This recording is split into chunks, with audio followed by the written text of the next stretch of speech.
नारायण नारायण। सद्देव स्वामी जी श्री राम सुखदास जी महाराज के प्रवचन और पुस्तकों से जो लोग चर्चा और पठन पाठन करते हैं, देखो भाई, कभी कभी हमें ऐसा मन में आता है कि भगवान में हमारा भाव ऐसा पैदा हो जाता है और गला गदगद हो जाता है, अशुप्रात हो जाते हैं, पर वैसा हो सदा क्यों नहीं रहता है।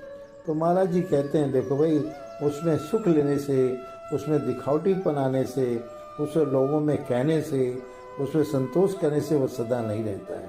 उसे अपने उद्योग से न मानकर कृपा, ब्लेसिंग माने, भगवान की कृपा बनी है।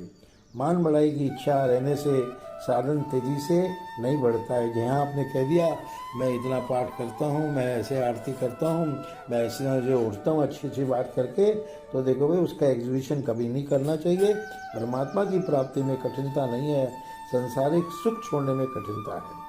व्यवहार में कनक बाधक है और भाव में कामनी बाधक है। कामनी की आसक्ति भीतर बहुत गहरी बैठी हुई होती है।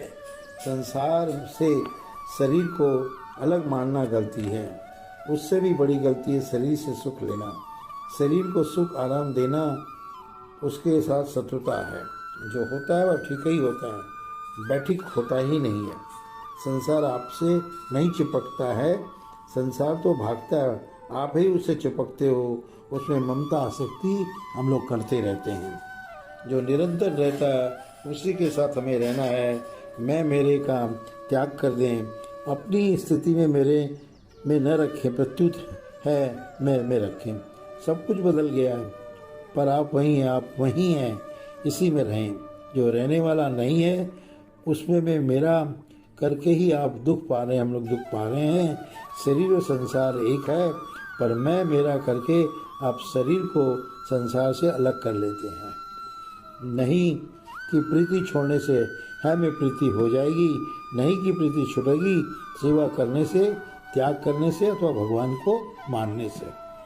ज्ञान असत का ही होता है, सत का ज्ञान होता ही नहीं है। मैं हूँ ये ज्ञान तो कुत्ते को भी है। गलती है अपने को असत के साथ मिलाना। संसार स्वतः ही हमसे हट रहा है, हमें उसे हटाने की कोई नहीं करना है, मेहनत नहीं करनी है। परमात्मा तो स्वाभाविक ही प्राप्त है, वह कभी अप्राप्त तो हो सकता ही नहीं। अगर कुछ भी चिंतन न करके चुप हो जाए, चिंतन आ जाए तो चला जाएगा। उसको न अच्छा माने, न बुरा माने, न अपने में माने। परमात्मा का भी चिंतन करोगे तो जड़ का आश्रय लेना पड़ेगा।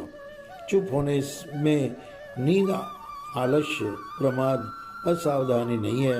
यदि नींद आती हो तो चुप साधन न करके नाम जप या कीर्तन करो।